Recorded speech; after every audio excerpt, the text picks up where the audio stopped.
So.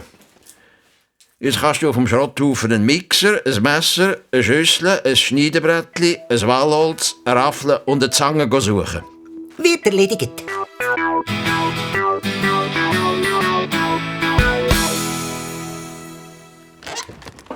So, bitteschön, ein Mixer, ein Messer, eine Schüssel, ein Schneidebrettchen, ein Walholz, eine Raffel und eine Zange. Aber was machen wir jetzt mit all dem Zeug?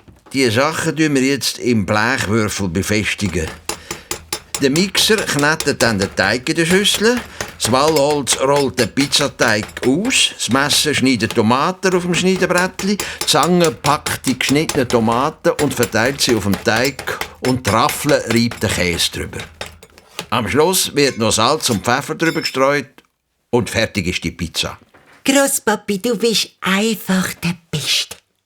Wenn jemand draussen an der Werkstatt vorbeigelaufen wäre, hätte er es gehört sägen, hämmern, schleifen, schrauben, mixen, schneiden, rollen und raffeln. Das Murmeli und der Grosspapi haben den ganzen Nachmittag wie verrückt an ihrer Erfindung gearbeitet.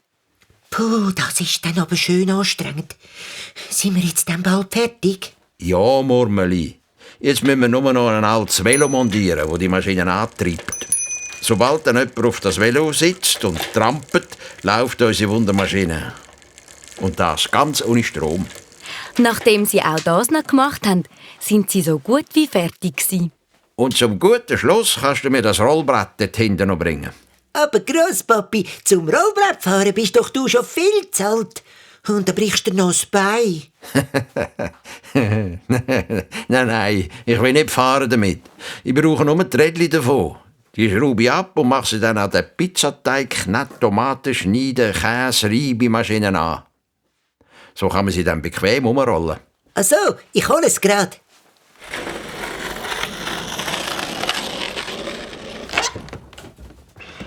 So, da ist es, das Rollbrett. So, jetzt nehme ich die Rädchen ab und schraube sie hier wieder an.